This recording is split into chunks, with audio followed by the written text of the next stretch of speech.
The silver ship floated through the darkness of space like a graceful bird. Its surface was smooth and covered with symbols that glowed softly in the starlight. This was the Harmonious Endeavor, pride of the Galactic Concordat.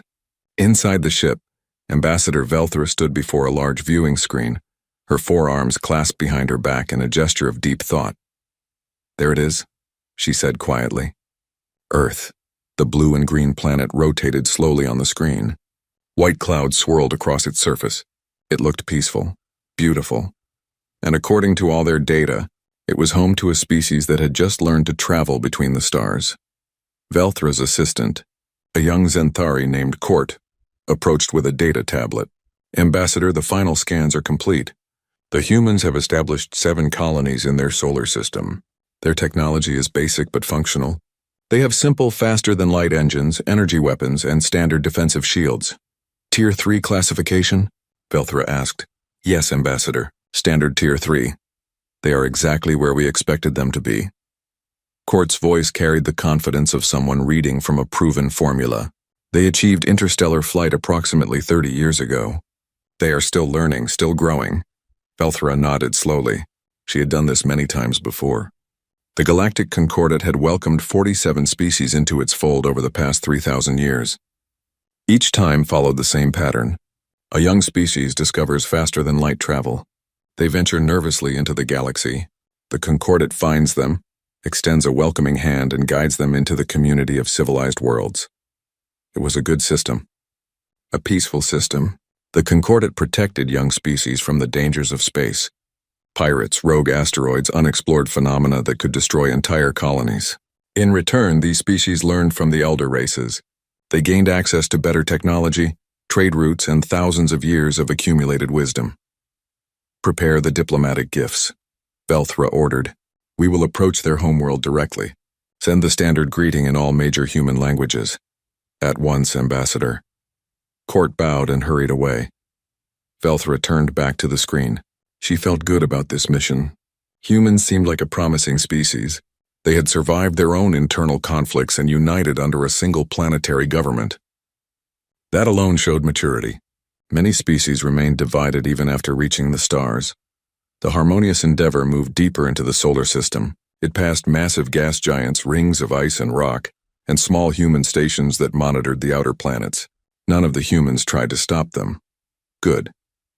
They understood that the Concordat came in peace. In the ship's preparation chamber, Court supervised the arrangement of diplomatic gifts. There were information crystals containing scientific knowledge, medical technology that could cure diseases, agricultural techniques that could feed billions, energy systems that were clean and efficient. The Concordat always brought gifts. It was their way. "Do you think they will accept quickly?" asked one of the junior diplomats, a floating being made of organized gas called a Thessian. Court smiled. "They always do. What choice do they have? Out here in the dark, alone and vulnerable? We offer them safety, prosperity, and friendship. Only a fool would refuse." The Harmonious Endeavor reached Earth's moon and took up a stable orbit. Velthra sent the formal greeting.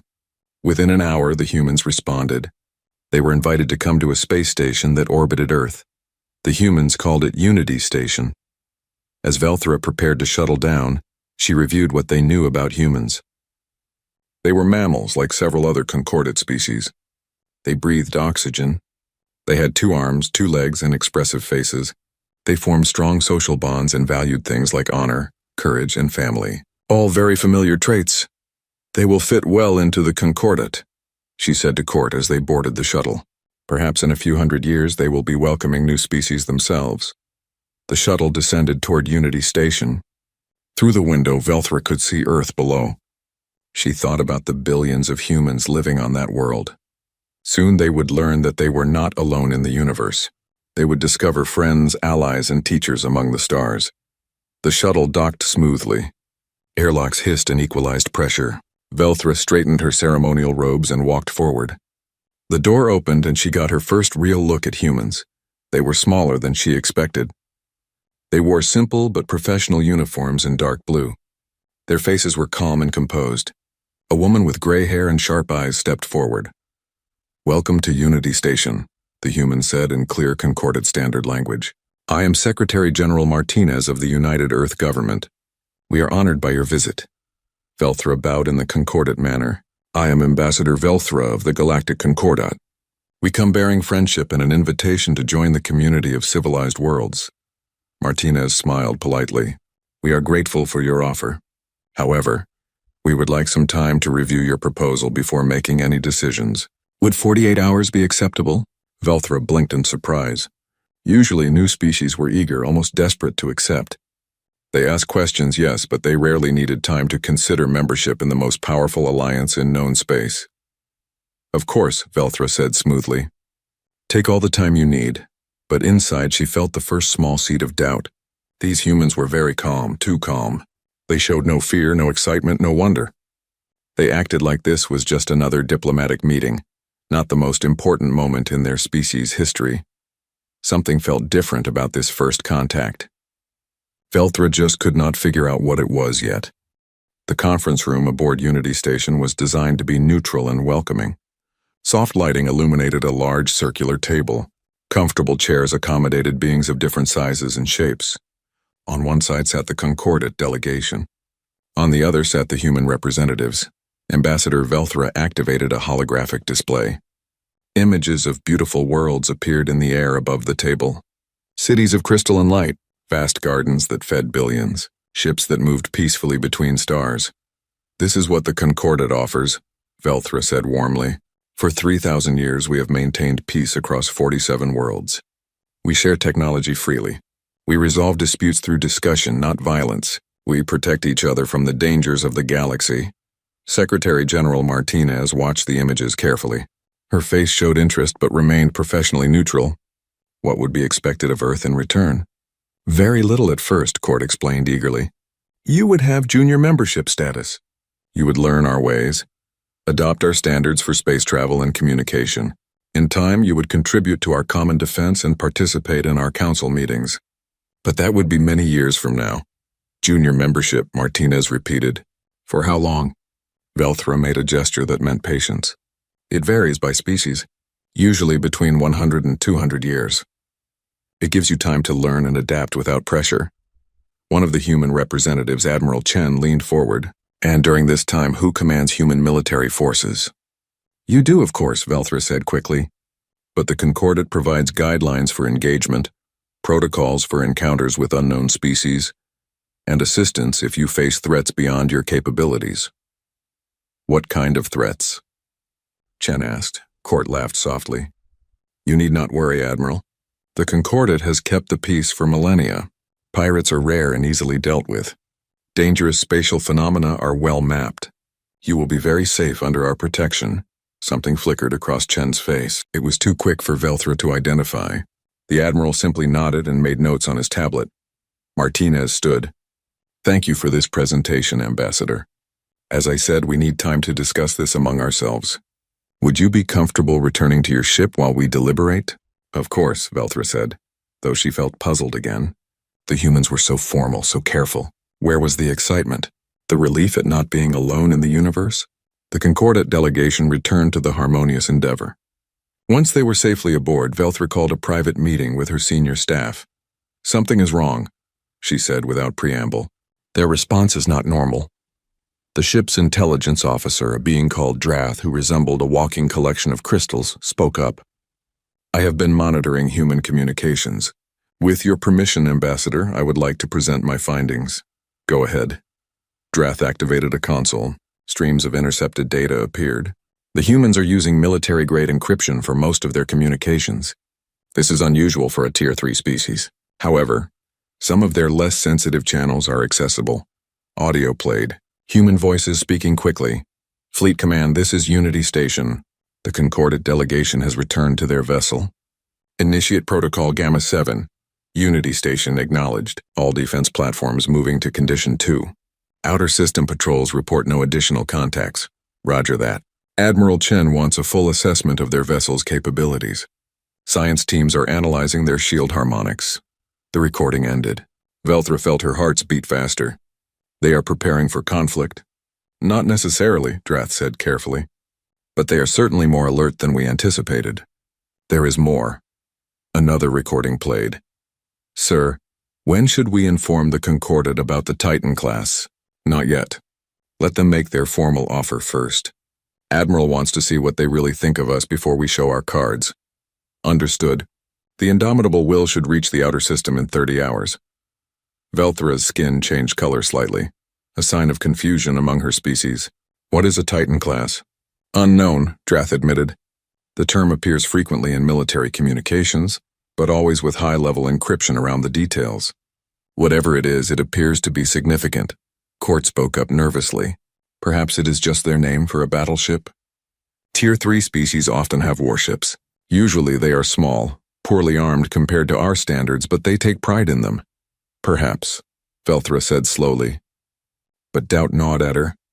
The pieces did not fit together properly. The humans had better encryption than expected. Their defensive positions were more sophisticated than the initial scans suggested. And now there was something called a Titan class arriving.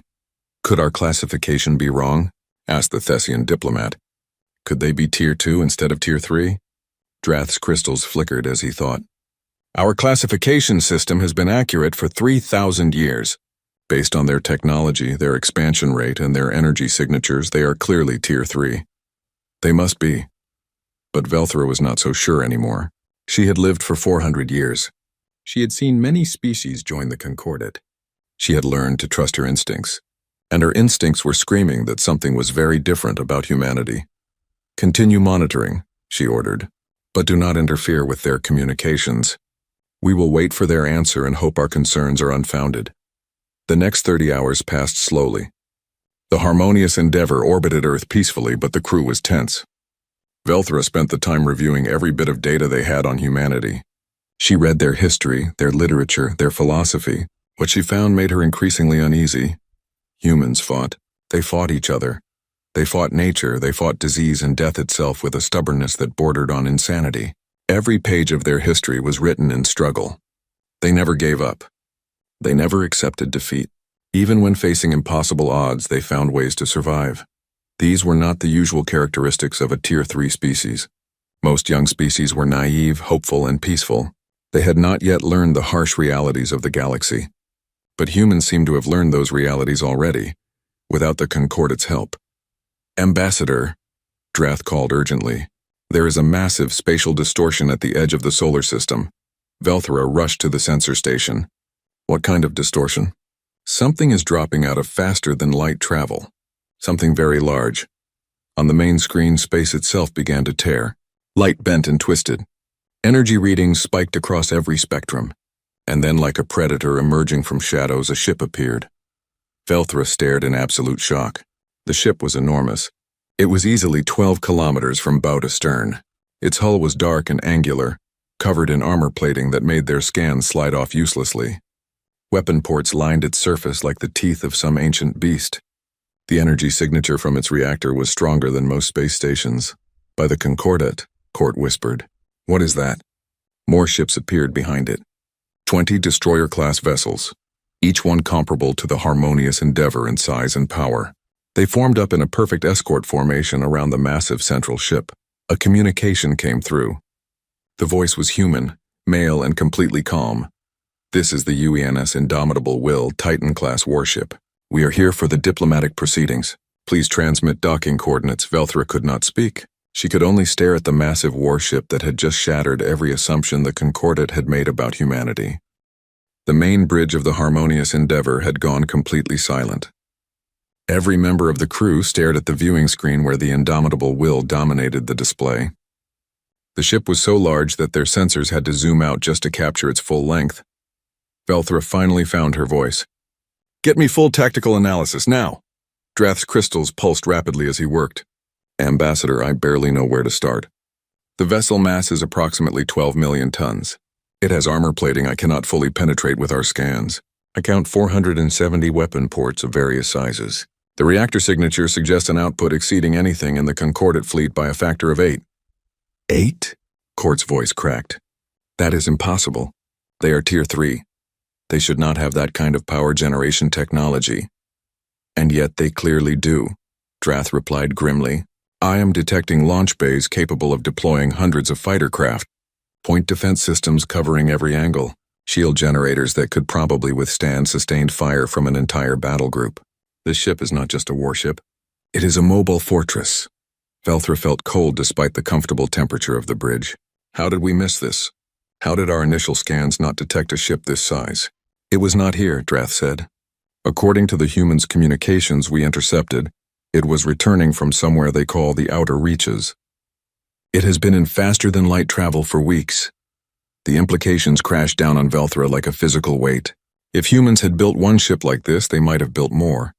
And if they had ships like this, their military capabilities were not Tier 3. They might not even be Tier 2. Open a channel to Unity Station, she ordered. I need to speak with Secretary General Martinez immediately. The communication connected within seconds. Martinez appeared on the screen, her expression unchanged. Yes, Ambassador? Secretary General, we have detected a rather large warship entering your solar system. The, Indomitable Will, I believe it is called. That is correct, Martinez said calmly. She is one of our Titan-class vessels. We thought it would be appropriate to have her present for the diplomatic proceedings. She had said one of. Velthra felt her legs weaken slightly. How many Titan-class warships does Earth possess? That is classified information, Ambassador. But I can tell you that the Indomitable Will is not the only one. Martinez smiled slightly. I hope her presence does not make you uncomfortable. She is here only as a formality. A formality. A 12-kilometer warship is a formality. Velthra tried to keep her voice steady. Of course not, Secretary General. We welcome all participants in the diplomatic process. Excellent. We have finished our deliberations. Would you be willing to return to Unity Station to hear our response? Yes, we will shuttle over immediately. The communication ended. Velthra looked at her crew.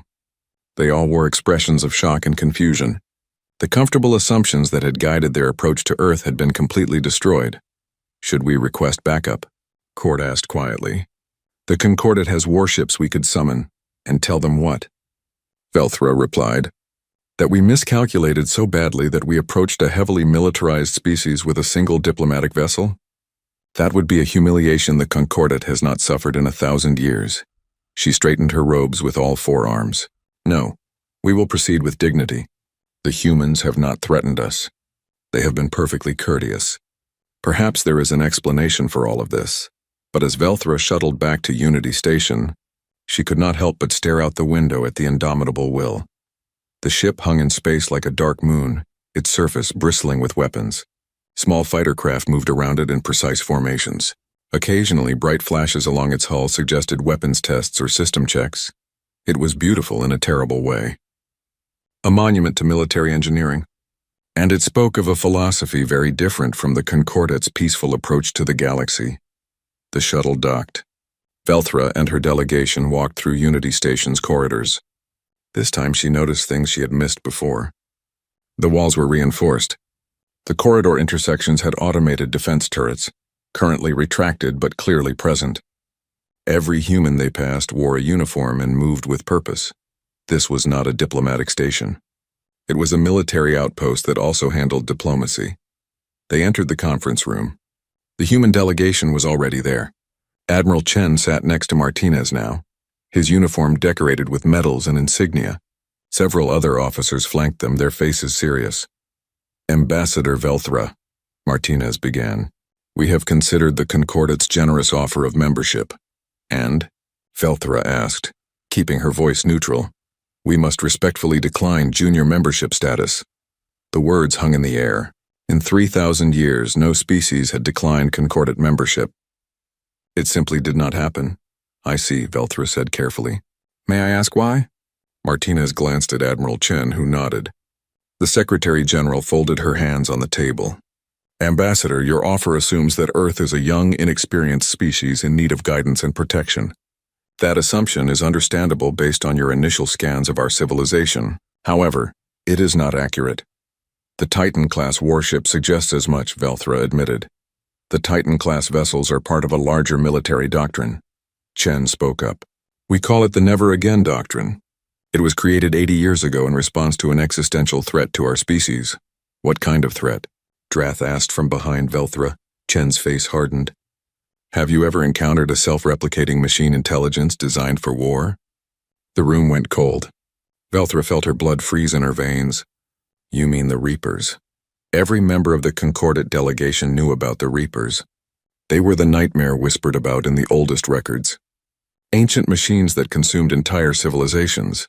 The Concordat had found their remnants on dead worlds at the edge of explored space, but those machines had been inactive for thousands of years. They were history, not a current threat. You call them Reapers, Martinez said quietly. We call them the Crisis. 80 years ago, a dormant Reaper facility woke up in a system we were exploring. Within weeks, the machines had built a fleet. They attacked our colonies. They attacked Earth itself. How did you survive? Velthra whispered. Barely, Chen replied. We threw everything we had at them. Billions died. Earth's surface was scarred by orbital bombardment. But we learned. We adapted. We built weapons that could hurt them. And eventually, after 5 years of total war, we destroyed the Reaper fleet. Martinez continued. The Titan-class warships were built in the aftermath. We looked at what nearly killed us and decided that we would never be that vulnerable again. Each Titan can engage a Reaper fleet independently. Each one carries enough firepower to sterilize a planet if necessary. But we hope it never comes to that, Chen added. Because we learned something else during the crisis. We learned that the universe is not kind. It is not safe. And survival is not guaranteed to anyone, no matter how advanced they think they are. Velthra understood now. The humans were not naive Tier 3 newcomers. They were survivors of a crucible that would have destroyed most species. They had faced annihilation and emerged stronger, harder, and far more dangerous than anyone had guessed. You said you declined junior membership? Velthra said slowly. Does that mean you are open to other arrangements? Martinez smiled. Ambassador, we would very much like to join the Galactic Concordat, but as equals, not students. We have much to learn from you, and we suspect we have much to teach as well. The conference room had been transformed. Gone were the simple displays and polite presentations. Now the walls showed tactical maps, combat footage, and data streams that told the story of humanity's darkest chapter. Ambassador Velthra sat with her delegation, watching as Admiral Chen walked them through the history of the Reaper crisis. The footage was horrifying. Massive machine ships tearing through human defenses, cities burning under precision strikes, fleets of human vessels being systematically destroyed by weapons that adapted to every tactic thrown at them. This was the Second Battle of Mars, Chen narrated as the images played. 6 months into the war, we had just lost Earth's defensive fleet. The Reapers were preparing to attack Earth itself. We had 3 days to evacuate as many people as possible. A massive space station exploded on the screen. Velthra flinched despite herself. Court made a small sound of distress. How many died in that battle? Drath asked quietly. 43,000 naval personnel, Chen replied, plus another 60,000 civilians on the station, who could not evacuate in time. Martinez took over the presentation. The crisis taught us several critical lessons. First, we learned that the galaxy contains threats that do not negotiate, do not show mercy, and cannot be reasoned with. The Reapers had one function: destroy organic life and convert the resources into more Reapers. Second, she continued, we learned that we were alone. We sent distress signals in every direction, broadcasting on every frequency we could generate. We hoped someone out there would hear us, would help us, but no one came. The words struck Velthra like a physical blow. The Concordat prided itself on being protectors, but 80 years ago humanity had been screaming for help, and the Concordat had not even known they existed. We do not blame you, Martinez said, reading Velthra's expression. The Reaper facility was in an uncharted system, at the edge of what you call the outer reaches. You could not have known, but the experience shaped us. We learned that if we were going to survive, we had to rely on ourselves. The display changed to show technical schematics. Chen highlighted key elements. We analyzed every piece of Reaper technology we could recover. We learned how their shields worked, how their weapons functioned, how their ships were built. Then we designed countermeasures.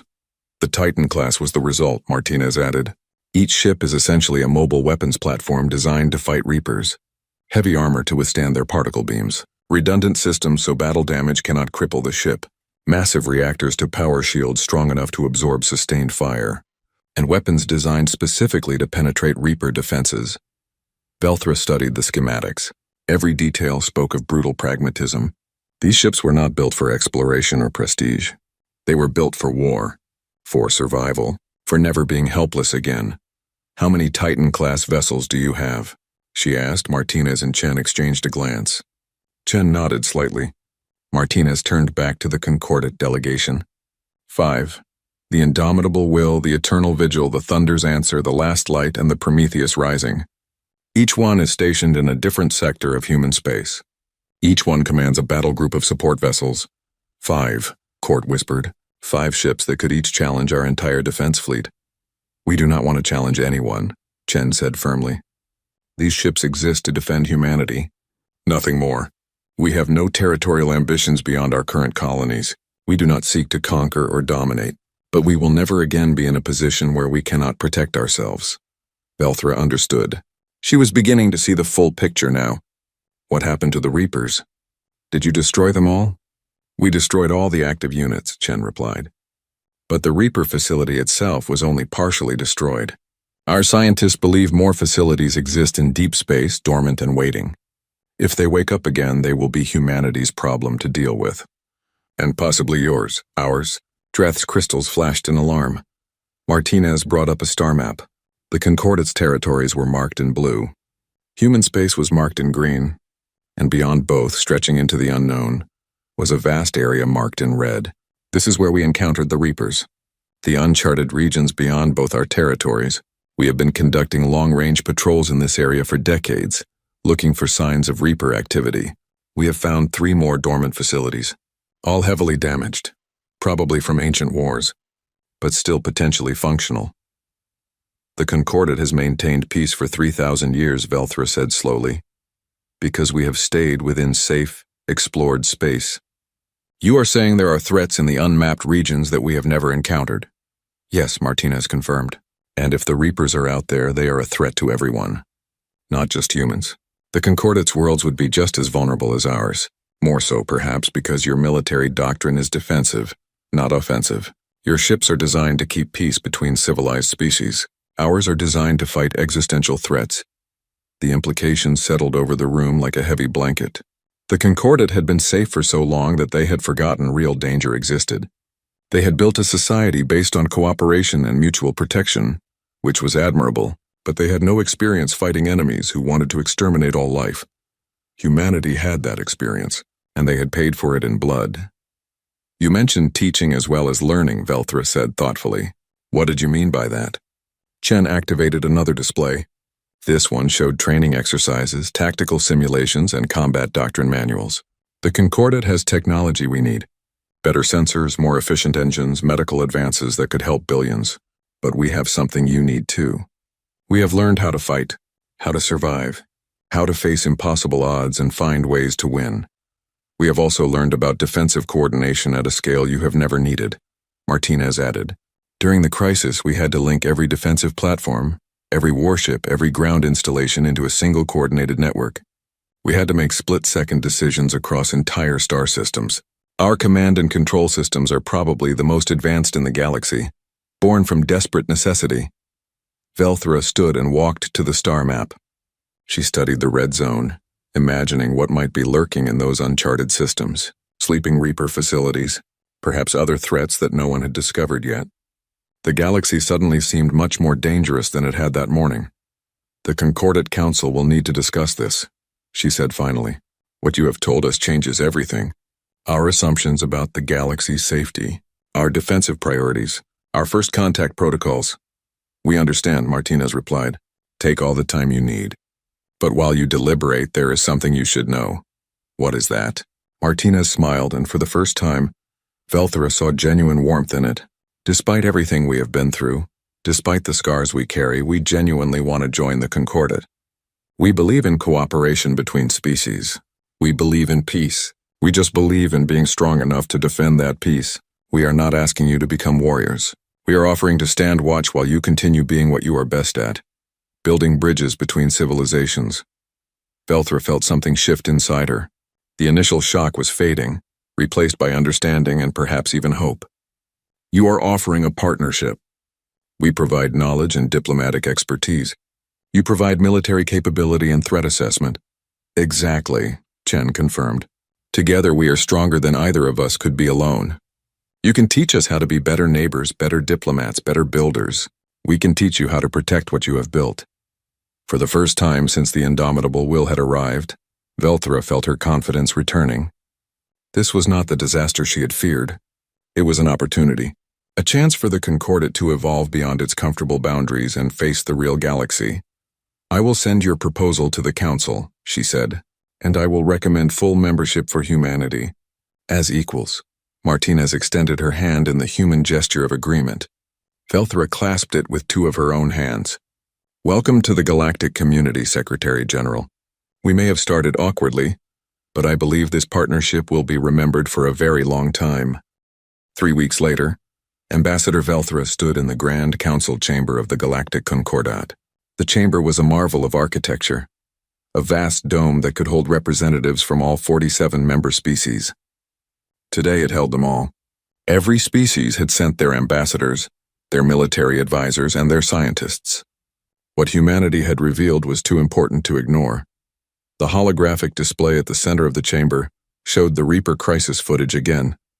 Council members watched in horrified silence as human ships fought desperately against the machine hordes. When the footage ended, the chamber remained quiet for a long moment. Chancellor Voss, leader of the Concordat Council, spoke first. In 3,000 years of peace we have grown comfortable. Perhaps too comfortable, Ambassador Velthra.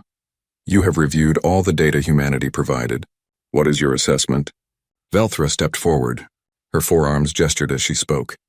Chancellor, honored council members, I believe humanity represents both a wake-up call and an opportunity. They have shown us that the galaxy contains threats we have not prepared for, but they have also shown us how to face those threats. Are we certain these Reapers are a real danger? Asked a representative from the Thessian Collective. They were defeated 80 years ago. Perhaps they are extinct. We cannot take that chance, Velthra replied. Humanity has found 3 additional dormant facilities. If even one wakes up, it could threaten multiple worlds before we could organize a response. Our current military is designed for peacekeeping, not existential warfare. So what do you propose?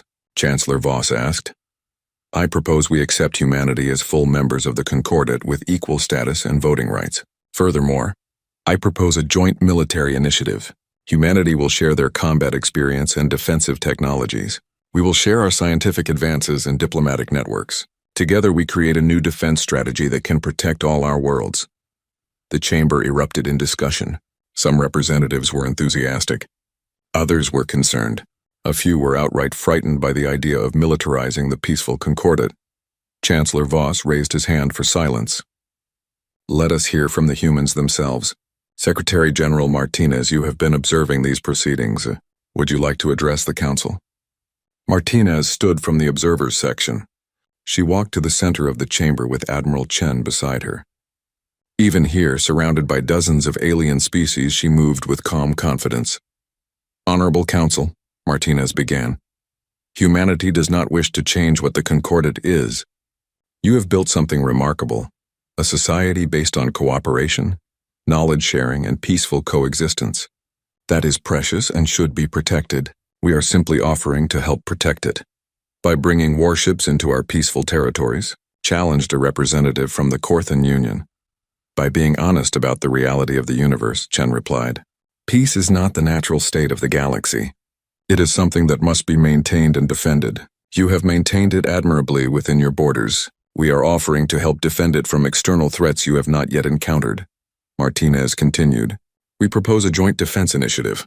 Human Titan-class vessels will patrol the frontier regions, the areas between Concordat space and the unknown. We will be your early warning system. If threats emerge, we will be the first to encounter them and will alert you immediately. In return, we gain access to your knowledge, your trade networks, and your diplomatic expertise. And if you find threats? Asked Chancellor Voss. What then? Then we assess together, Martinez said firmly. We share all intelligence. We decide together how to respond. Humanity does not seek to be the Concordat's army. We seek to be partners in mutual defense. The discussion continued for hours. Representatives asked questions about human military doctrine, about the Titan-class capabilities, about the Reapers and what they meant for galactic security. Martinez and Chen answered every question honestly and thoroughly. Finally, Chancellor Voss called for a vote. The question before us. Shall we grant humanity full membership in the Galactic Concordat and approve the Joint Defense Initiative as proposed? The vote was not unanimous. Some species remained skeptical. But when the count finished, 39 species had voted in favor. That was more than enough. Then it is decided, Chancellor Voss announced. Welcome to the Galactic Concordat, humanity. Welcome as equals and partners. The chamber filled with sounds of approval, translated through dozens of communication devices into dozens of languages. Martinez smiled and bowed in the human gesture of respect. We are honored. We will not disappoint you. 1 month later, the Indomitable Will floated in space next to the Harmonious Endeavor. The contrast between the two ships was stark. One was sleek and beautiful, designed for diplomacy. The other was angular and imposing, designed for war. Yet they flew together in perfect formation. On the bridge of the Harmonious Endeavor, Velthra watched as both ships prepared to jump to faster-than-light travel. Their destination was the frontier, the edge of known space where the Reaper facilities had been found. It is strange, Court said beside her. A month ago that ship terrified me. Now I find it reassuring. That is because you understand what it represents now, Velthra replied. Not aggression but determination. Not conquest but survival. A communication came through from the Indomitable Will. Captain Roberts appeared on the screen, a stern-faced woman with gray hair and sharp eyes. Ambassador, we are ready to jump on your signal. Thank you, Captain. Both ships will jump together. Understood. Ambassador, I just want to say it is an honor to serve alongside the Concordat. My crew and I will do everything we can to prove humanity worthy of this trust. You already have, Captain. Velthra said warmly. You already have. The two ships engaged their faster-than-light drive simultaneously. Space twisted and bent around them. In a flash of light, they vanished, heading toward the unknown together. Behind them, at Unity Station, work had already begun on the joint initiatives. Concordat scientists studied human defensive systems. Human engineers learned about Concordat sensor technology. Diplomatic teams from both sides worked to integrate humanity into the vast trade networks that connected 47 worlds. In the Concordat's military academies, new courses were being developed. Combat theory, threat assessment, emergency response protocols. For the first time in 3,000 years, the Concordat was preparing for the possibility of real war, but it was not done out of fear. It was done out of wisdom. The galaxy was vast and full of wonders, but it also held dangers. Better to be prepared and never need it than to be caught unprepared when disaster struck. On Earth, children looked up at the stars with new excitement. They were not alone anymore. Humanity had friends now, allies, partners in exploring the cosmos. The Concordat had opened its doors and its heart to them. And far beyond the edge of known space, in the dark places between stars, dormant machines slept in ancient facilities. They had slept for thousands of years. They might sleep for thousands more, or they might wake tomorrow. But if they did wake, they would not find helpless prey. They would find humanity standing watch, backed by the combined strength of 48 species. They would find the Concordat no longer naive but aware and prepared. The Indomitable Will and her sister ships patrolled the darkness, silent guardians keeping watch over the light. And aboard the Harmonious Endeavor, Ambassador Velthra looked at the star charts and smiled. They had come to Earth expecting to find children in need of protection. Instead, they had found watchmen willing to stand beside them. The Concordat had offered humanity membership. Humanity had accepted and offered something equally valuable in return: the hard-won knowledge that peace must be defended, and the willingness to stand on the wall so others could sleep safely. It was, Velthra thought, the beginning of a partnership that would reshape the galaxy, not through conquest or domination, but through cooperation between those who built and those who defended. Together they were stronger. Together they would face whatever the universe had waiting for them.